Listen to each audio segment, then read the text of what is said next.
Трасса данная, думаю, более сложная, а мне сам овраг маленький.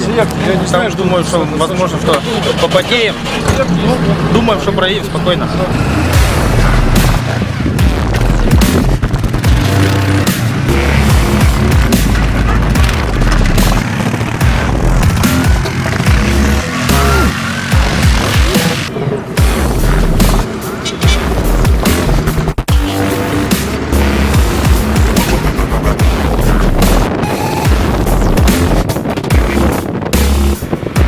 But in the end,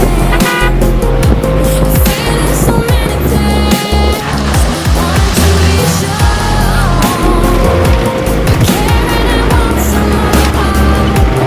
Things alive,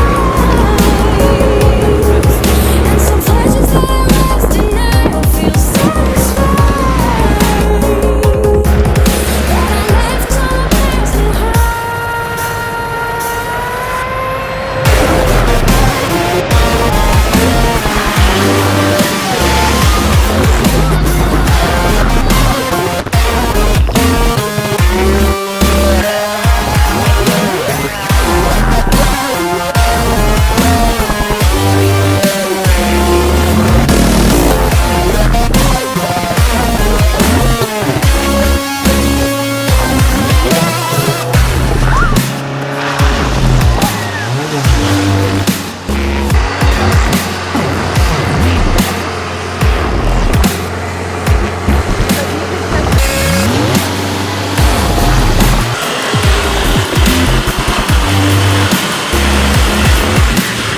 Соревнования проходят у нас в Нов-Слопе, в новом формате.